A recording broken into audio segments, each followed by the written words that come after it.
You take the modern world, where people are trying to teach you how to come in and trade actively in stocks. Well, I regard that as roughly equivalent to trying to induce a bunch of young people to start off on heroin. It is really stupid. And when you're already rich, to make your money by encouraging people to get rich by trading. And then there are people on the TV, another wonderful place. And they say, I have this book that will teach you how to make 300% a year. And all you have to do is pay for shipping, and I will mail it to you. How likely is it that a person who had suddenly found a way to make 300% a year would be trying to sell books on the internet to you? And it's ridiculous. And yet, I've described modern commerce. And the people who do this all day think they're useful citizens. The advertising agents that invent the lingo. So in insurance, they say, the two people who shifted from Geico to the Glotz Insurance Company saved $400 each. What they don't tell you is there are only two such people in the whole United States, and they were both nuts. But they mislead you on purpose. And I get tired of it. And I don't think it's right that we deliberately mislead people as much as we do. Let me tell you another story that I think is an interesting one about the modern life. But this goes back to a different time. And this man has this wonderful horse. And it's just a marvelous horse. It's got an easy gait, and good looking and everything. It just works wonderfully.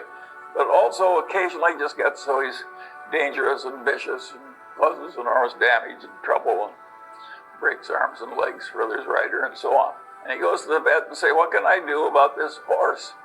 The vet says, that's a very easy problem and I'm glad to help you. He says, what should I do? And the man says, the next time your horse is behaving well, sell it.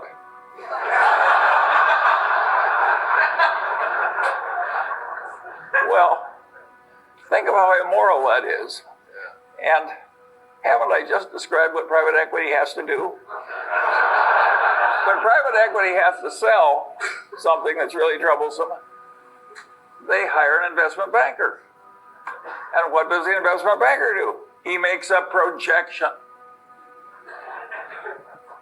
You can't, I have never seen such expertise in my whole life as is created in making projections in investment banking.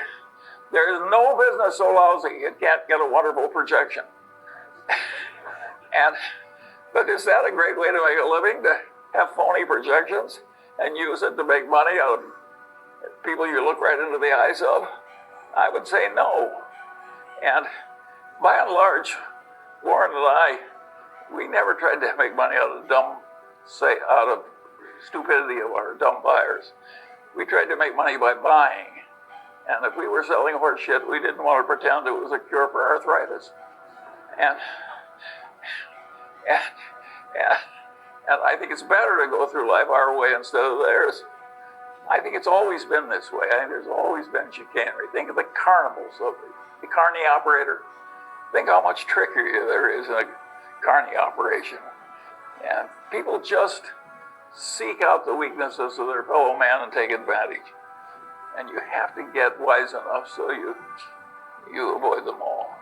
And you can't avoid them if they're in your family. I have no solution to that one. But where you have a fair choice, there are just so many people that should be avoided. My father had this best friend and client, and he also had this other client who was a big blowhard. And he was always working for the big blowhard, and he wasn't ever working for his wonderful client whom I admired. And I said, why do you do this? And he said, Charlie, you idiot. He says, the big blowhard is an endless source of legal troubles.